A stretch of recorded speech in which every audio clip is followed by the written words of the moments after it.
আসসালামু আলাইকুম। আজ আমি এই ড্রামার এপিসোড 40, 41, 42 এক্সপ্লেন করব। তো চলুন আজকের এপিসোড শুরু করা যাক।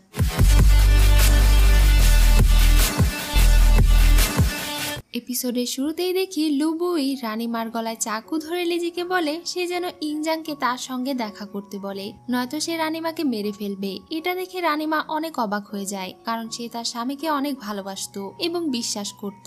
এখন লিজি ইংজাংকে এই খবর দেবার জন্য সেখানে থেকে চলে যায়। এদিকে রাজা তার সব সৈন্যদেরকে নিয়ে যুদ্ধের প্ল্যান করছিল যে কিভাবে তারা ঝাও রাজ্যকে অ্যাটাক করবে। রাজা জানতো ঝাও রাজ্যের মাত্র 20,000 সৈন্য তার 1 লক্ষ সৈন্যের কাছে টিকতে পারবে না। শেষ পর্যন্ত তারাই জয়ী হবে। অন্যদিকে প্রিন্স জিয়া অনেক টেনশনে পড়ে গিয়েছিল। সে বুঝতে পারছিল না এই আকস্মিক অ্যাটাক থেকে তারা কিভাবে বাঁচবে। এরপরের সিনে চিং রাজ্যের সৈন্যদের সঙ্গে ঝাও রাজ্যের সৈন্যদের এক অংশের লড়াই হচ্ছিল।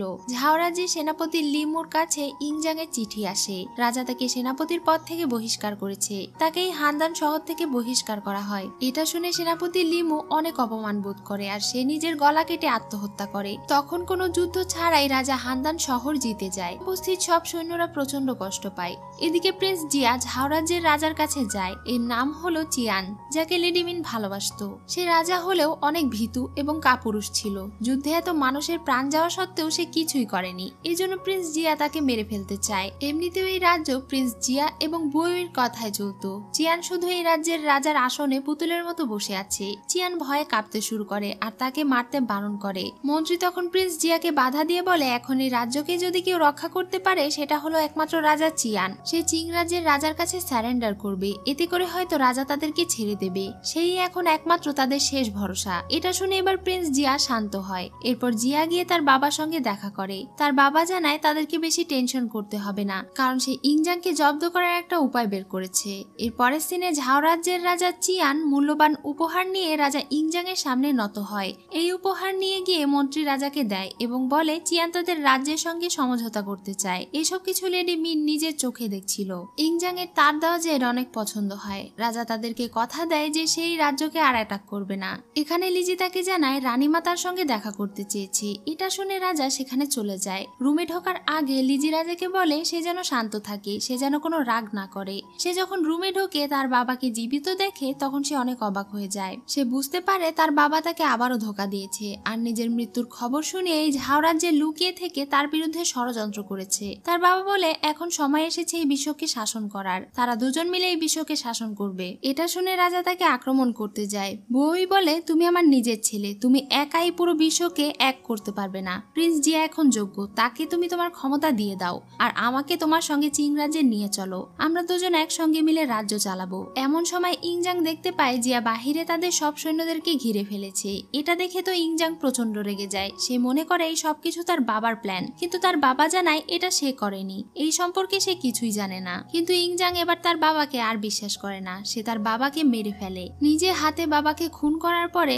ইংজাং নিজেই প্রচন্ড কষ্ট পেতে থাকে। এই প্রথম সে কান্না করে। তার মাও অনেক ভেঙে পড়ে। ইংজাং সেখানে থেকে বেরিয়ে পড়ে। এদিকে রাজা চিয়ান জানতে পারে চিং রাজ্যের রাজা তাদের শহরের সব মানুষদেরকে নির্মমভাবে হত্যা করছে। এটা শুনে চিয়ান অবাক হয়ে যায়, কারণ তারা তো রাজার সঙ্গে সমঝোতা করেছিল। তখন মন্ত্রী তাকে জানায় এই সবকিছু লুবুয়ের কারণে হয়েছে। রাজা অনেক ভয় পেয়ে যায় আর তাদেরকে তার সঙ্গে থাকতে বলে, কিন্তু রাজার সব লোক রাজাকে রেখে ভয় পালিয়ে যায়। তখনই সেখানে লেডি মিন চলে আসে। সে চিয়ানের দিকে চাকু ধরে বলে আমি তোমাকে অনেক ঘৃণা করি। তুমি আমাকে ধোঁকা দিয়েছো। তুমি আমাকে বিয়ে করার প্রতিশ্রুতি দিয়ে অন্য মেয়েদেরকে নিয়ে মজা করছো। আমি আমার সারা জীবন শুধু তোমাকে প্রোটেক্ট করার চিন্তা করেছি, কিন্তু তুমি আমার সেই অহংকারকে ভেঙে দিয়েছো। তুমি একটা কাপুরুষ। তখন চিয়ান তাকে ইমোশনাল করার জন্য বলে যদি আমরা সাধারণ মানুষ হতাম তাহলে আমরা দুজন অনেক সুখে শান্তিতে থাকতে পারতাম। এটা শুনে মিন দুর্বল হয়ে যায়। এই সুযোগে চিয়ান সেখানে থেকে পালিয়ে যায়। তখন মিন পাগলের মতো হাসতে থাকে আর তার হাতে থাকা চাকু দিয়ে নিজেই নিজের গলা কেটে আত্মহত্যা করে। এদিকে ইংজাং হানদান শহরের মানুষদেরকে মেরে ফেলছিল। সেই শহরেই ছোটবেলায় বড় হয়েছে। একসময় সেই শহরের নাগরিক ছিল। তখন এই শহরের মানুষ তাকে অনেক জ্বালাতন করত। ছোট বাচ্চারাও তাকে অনেক খারাপ খারাপ কথা বলতো, তাকে মারধর করত। তার ছোটবেলা অনেক কষ্টের ছিল। এগুলো কোনো কিছুই সে ভুলে যায়নি। এইসব রাগ সে হানদান শহরের মানুষদের ওপরে দেখায়। এদিকে ডাক্তার রানীমাকে চেক করে জানায় রানীমার অবস্থা খুব একটা ভালো নয়, সে খুব বেশি হলে আর 1-2 দিন বাঁচবে।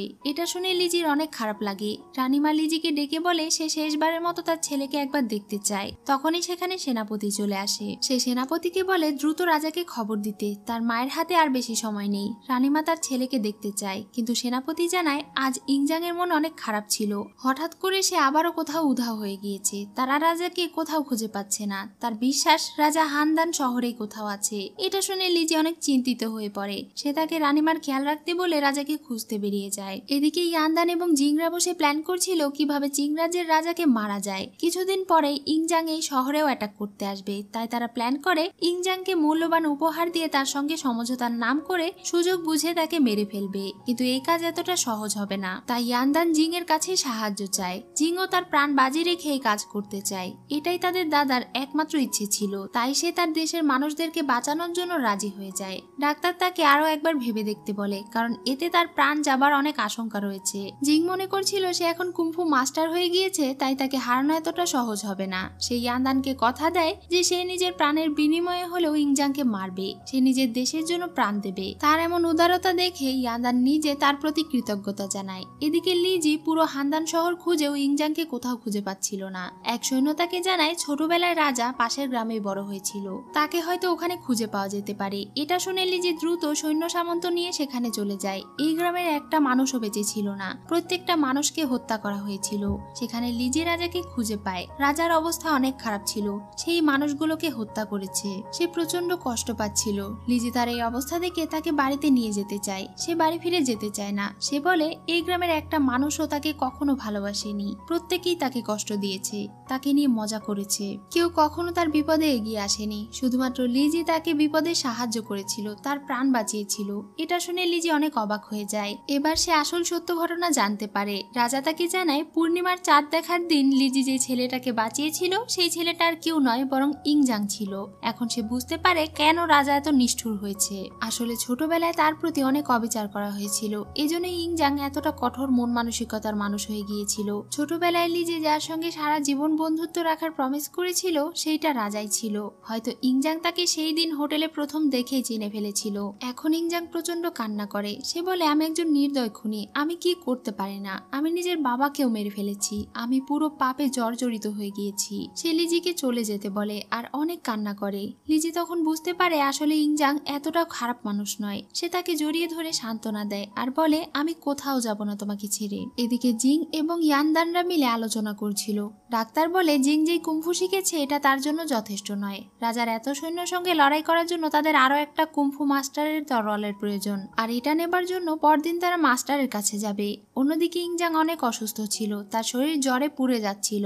লিজি সারা রাত তার সেবা করে যেন সকাল হতে হতে রাজা সুস্থ হয়ে যায় এবং তার মায়ের সঙ্গে দেখা করতে পারে। পরদিন সকালেই রাজা তার মায়ের সঙ্গে দেখা করতে যায়। তার মা তাকে শেষবারের মতো দেখতে পেয়ে অনেক খুশি হয়। সে তার ছেলে এবং লিজির কাছে মাফ চেয়ে নেয়। যদিও তিনি অসুস্থ ছিলেন, তবুও তিনি অনেক কষ্ট করে নিজেকে স্থির রেখেছেন। এরপরে তিনি লিজি এবং ইংজাংকে তার পাশে বসায়। সে তার ছেলের প্রিয় খেজুর নিজের হাতে খাইয়ে দেয়। সে ইংজাংকে অনেক আদর করে আর বলে আমি তোমার সঙ্গে যা যা অন্যায় করেছি তুমি কি আমাকে এর জন্য মাফ করবে? ইংজাং অনেক কান্না করছিল। সে তার মাকে মাফ করে দেয়। এটা শুনে তার মা অনেক খুশি হয়। এরপর সে লিজিকেও কিছু খেজুর খেতে দিচ্ছিল। লিজি অনেক কান্না করে। তখনই রানী মা মারা যায়। ইংজাং তার মাকে জড়িয়ে ধরে প্রচন্ড কান্না করতে থাকে। তার মনে পড়তে থাকে সে তার মায়ের সঙ্গে কি কি অন্যায় করেছিল। ছোটবেলায় তার মা তাকে কতটা ভালোবাসতো। এখন যখন সে তার মাকে আবারও আগের মতো ফিরে পেল, তখন আবারও সে তার মাকে হারিয়ে ফেললো। এদিকে জিং এবং ডাক্তার ফুরেন নামক একটা মাস্টারের কাছে যায়। তারা মাস্টারের কাছে থেকে তার কুম্ফু তরোয়াল চায়। মাস্টার চাকু তৈরি করছিল, সে তাদেরকে কিছুতেই তরোয়াল দিতে চায় না। জিং তাকে বলে এই তরোয়াল দিয়ে সে ইংজাংকে মারতে যাচ্ছে, কিন্তু তবুও মাস্টারের মন গলে না। তাই আর কোনো উপায় না পেয়ে জিং তার সঙ্গে লড়াই শুরু করে। লড়াইয়ের সময় জিং বুঝতে পারে এই মাস্টারের কাছে তার তরোয়ালগুলো খুব প্রিয়, তাই সে তার তরোয়াল নিয়ে বলে যদি সে তাকে কুম্ফু তরোয়াল না দেয় তাহলে সে তার সব চাকু নষ্ট করে ফেলবে। এটা শুনে মাস্টার কান্নাকাটি শুরু করে আর সেই তরোয়াল দিয়ে দেয়। তবে জিং তাকে জানায় তার কাজ শেষ হয়ে গেলেই এই তরোয়াল সে তাকে আবারও ফিরিয়ে দেবে। এদিকে প্রিন্স জিয়া ইংজাং এবং তার সৈন্যদের সঙ্গে লড়াই করতে এসেছিল, কিন্তু গাড়ির ভেতরে থেকে লিজি বের হয়ে আসে। আজ সে রাজার হয়ে লড়াই করবে। এটা শুনে জিয়া হেসে ফেলে। তখন তাদের দুই দলের মধ্যে লড়াই শুরু হয়ে যায়। অন্যদিকে প্রিন্স ইয়ানদান চিংচির বাবার সঙ্গে দেখা করে। চিংচির বাবা যেহেতু গ্রেট কুম্ফু মাস্টার ছিল, তাই প্রিন্স তাকে রিকোয়েস্ট করে যেন সেও জিং এর সঙ্গে চিং রাজ্যে যায় এবং তাদের উদ্দেশ্য পূরণ করে, কিন্তু মাস্টার তাকে সাফ মানা করে দেয়, কারণ সে জানতো ওখানে যাওয়া মানে নিজের মৃত্যুকে ডেকে আনা। তারা ইংজাংকে তো মারতে পারবেই না, শুধু শুধু নিজেদের প্রাণ যাবে, যতই সে কুম্ফু মাস্টার হোক না কেন।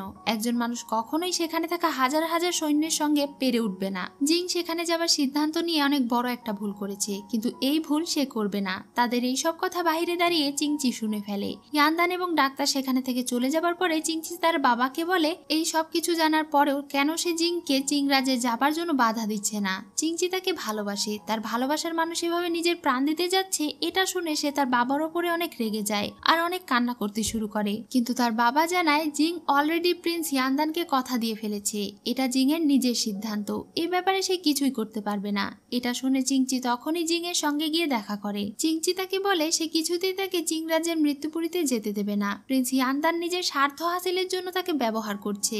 জিং যতই কুম্ফু পারুক না কেন, সেখানে গেলে তার মৃত্যু নিশ্চিত। জিং বলে সে নিজের রাজ্যের মানুষদের বাঁচানোর জন্য প্রাণ দিতেও প্রস্তুত। সে নিজেকে স্যাক্রিফাইস করার সিদ্ধান্ত নিয়েছে, আর এছাড়াও তার জীবনের মূল লক্ষ্যই হলো ইংজাংকে ধ্বংস করা। এসব শুনে চিংচি তার কান্না আটকে রাখতে পারছিল না। এমন সময় হানসেন তাদের সঙ্গে দেখা করতে আসে। চিংচি এখানে হানসেনকে সব ঘটনা খুলে বলে আর জিংকে চিং রাজ্যে যাওয়া থেকে আটকাতে বলে। এদিকে রাজা অসুস্থ অবস্থায় বেশ কিছুদিন জ্ঞান হারিয়েছিল, এখন তার শরীর কিছুটা ভালো হয়েছে। সে সেনাপতির কাছে লিজির খোঁজ নেয়। তখন সেনাপতি জানায় যখন সে অসুস্থ অবস্থায় জ্ঞান হারিয়েছিল তখন প্রিন্স জিয়া তাদের সঙ্গে যুদ্ধ করতে এসেছিল, আর এই যুদ্ধে তার বদলে প্রতিনিধিত্ব করার জন্য লিজি সেখানে গিয়েছে। 2 দিন হয়ে গিয়েছে, এখনো লিজি ফিরে আসেনি। এটা শুনে ইংজাং তার উপরে অনেক রেগে যায়। সে তাকে বলে কেন লিজিকে এই বিপদের মধ্যে সে ঠেলে দিয়েছে। যখন সে জানতে পারলো লিজি নিজেই এই রাজ্যকে বাঁচানোর জন্য নিজের ইচ্ছে মতো যুদ্ধে গিয়েছে, তখন আর ইংজাং সেনাপতিকে কিছু বলতে পারে না। এদিকে জিং জেনারেল ফ্যানের সঙ্গে বসে কথা বলছিল। সে জেনারেল ফ্যানকে জানায় রাজা ইংজাং জেনে গিয়েছে সে এই রাজ্যে বসবাস করছে, তাই রাজা ইংজাং তার মাথার বিনিময়ে 1000 স্বর্ণমুদ্রা এবং 1000 মানুষের প্রাণ দাবি করেছে। জেনারেল ফ্যান এটা শুনে অনেক কষ্ট পায়। সে চাইছিল না তার কারণে 1000 নিরীহ মানুষের প্রাণ চলে যাক, এজন্য সে নিজেকে স্যাক্রিফাইস করতে রাজি হয়। সে জিংকে বলে তার মাথা কেটে ফেলতে। এই পৃথিবীতে তার কোনো পরিবার নেই, তার পরিবারকে ইংজাং মেরে ফেলেছে, তাই এভাবে পালিয়ে পালিয়ে বেঁচে থাকার চেয়ে দেশের মানুষের জন্য শহীদ হওয়া অনেক গর্বের। আসলে গতদিন ইয়ানদান জিংকে বলেছিল সে যেন এ ব্যাপারে জেনারেল ফ্যানের সঙ্গে কথা বলে এবং তাকে রাজি করায়, এজন্য জিং জেনারেল ফ্যানের মাথা কাটতে যাচ্ছিল। তার প্রথমে অনেক কষ্ট হচ্ছিল, কিন্তু তবুও সে নিজেকে কন্ট্রোল করে জেনারেল ফ্যানের মাথা কেটে ফেলে। এদিকে ইংজাং বসে বসে লিজির আসার অপেক্ষা করছিল। ঠিক তখনই লিজি ফিরে আসে। সে দৌড়ে লিজির কাছে যায় আর তাকে জড়িয়ে ধরে বলে সে তাকে অনেক মিস করেছে। অন্যদিকে জিং প্রিন্স ইয়ানদানকে জেনারেল ফ্যানের কাটা মাথা দেখায়। জেনারেল ফ্যানের মাথা দেখে ইয়ানদান অনেক ভেঙে পড়ে। জেনারেল ফ্যান তার বন্ধু ছিল, সে আশা করেনি সত্যি সত্যি জেনারেল ফ্যান তার প্রাণ দিয়ে দেবে। সে কান্না করতে করতে ফ্যানের কাছে মাফ চায়। রাতে ইংজাং লিজিকে শক্ত করে জড়িয়ে ধরে বসেছিল। সে যখন শুনেছিল লিজি যুদ্ধে গিয়েছে তখন সে লিজিকে হারানোর ভয়ে অনেক কষ্ট পাচ্ছিল। সে আর কখনো লিজিকে এমন কাজ করতে বারণ করে। সে বলে যতদিন তুমি আমার পাশে আছো আমার আর কোনো চিন্তা নেই। পুরো দুনিয়ার মানুষ আমাকে ঘৃণা করলেও আমার এতে কিছুই যায় আসে না। আমি শুধু তোমাকে চাই। আমি আর কখনো তোমাকে আমার থেকে দূরে যেতে দেব না। তোমার মতো কেউ কখনো আমাকে এত আগলে রাখিনি। তুমি চলে যেতে চাইলেও আমি তোমাকে যাবার অনুমতি দেব না। এসব বলে রাজা তাকে শক্ত করে জড়িয়ে ধরে থাকে। এদিকে হান জিং এর সঙ্গে দেখা করে। সে জিংকে বলে দেয় লিজির সন্তান ইংজাং এর নয়, ওইটা তার সন্তান। আসলে লিজি আজ পর্যন্ত তাকে ভুলেনি। লিজি তার জীবনে যেসব স্যাক্রিফাইস করেছে তার সব এসে জিং এর জন্য করেছে, যেন জিং ভালো থাকে। লিজি তাকে সত্যিটা জানেনি, কারণ সত্যিটা জানলে জিং বিপদে পড়তো। এইসব কিছু জেনে জিং হতবাক হয়ে যায়, কারণ সে এতদিন ধরে লিজিকে ঘৃণা করে এসেছে, তাকে ভুল বুঝে এসেছে। এখন হানসেন তাকে চিং রাজ্যে যেতে বারণ করে, কারণ সেখানে গেলে লিজি এবং তার ছেলের ক্ষতি হবে। আর রাজাও জানে যে তিয়ানমিং তার ছেলে, সেখানে গেলে সে কখনোই ফিরে আসতে পারবে না। এই শেষবারের মতো হানসেন তার কথা শুনে জিংকে সেখানে যেতে বারণ করে, কিন্তু জিং এর কাছে আর কিছুই করার ছিল না, কারণ সে অলরেডি জেনারেল ফ্যানের মাথা কেটে ফেলেছে আর প্রিন্স ইয়ানদানকেও কথা দিয়ে ফেলেছে। এটা শুনে হানসেন অনেক অবাক হয়ে যায়। এবার জিং বলে সে কি লিজি এবং তার সন্তানকে প্রাসাদের বাইরে থেকে বের করে নিয়ে আসতে পারবে, যেন তাদের কোনো অসুবিধা না হয়। এটা শুনে হানসেন রেগে বলে সে মনে করেছিল জিং হয়তো লিজির কথা ভেবে ভেবে সেখানে যাবে না, কিন্তু সে ভুল ছিল। আসলে জিং একটা অকৃতজ্ঞ। যদি এমনটা নাই হতো তাহলে সে অনেক আগেই লিজিকে বুঝতে পারতো। মেয়েটা তার ভালোর জন্যই বন্দি প্রাসাদের ভেতরে জীবন কাটালো, এত কষ্ট সহ্য করলো, আর আজ সে তার ভালোবাসার প্রতিদান এভাবে দিচ্ছে। তার জন্য লিজি এবং লিজির সন্তানের প্রাণ ঝুঁকিতে রয়েছে, এটা জেনেও সে ওখানে যাবে। তাই হানসেন তাকে যা ইচ্ছা তাই করতে বলে চলে যায়। বেচারা জিং না পারছিল সেখানে যাবার জন্য বারণ করতে, আর না পারছিল এটা সহ্য করতে। সে এবার বুঝতে পারে লিজি আসলে তার জন্য কতটা কষ্ট সহ্য করেছে। সে তার পুরো জীবন জিং এর ভালোর জন্য বিলিয়ে দিয়েছে। এই সবকিছু ভেবে জিং প্রচন্ড কান্নায় ভেঙে পড়ে। চিংচিও তাকে সান্ত্বনা দেবার ভাষা খুঁজে পাচ্ছিল না। অন্যদিকে ইংজাং এবং লিজি জানতে পারে ইয়েন রাজ্যের রাজপুত্র ইয়ানদান তাদের সঙ্গে সমঝোতা করতে রাজি হয়েছে। এটা শুনে তারা অবাক হয়ে যায়। বাড়িতে ফিরে লিজি রাজাকে ওষুধ খাওয়ায়। সেখানে রাজাকে জানায় ইয়েন রাজ্যের রাজার হয়ে কিছু লোক তাকে জেনারেল ফ্যানের মাথা উপহার হিসেবে দিতে আসছে এবং স্যারেন্ডার করতে আসছে।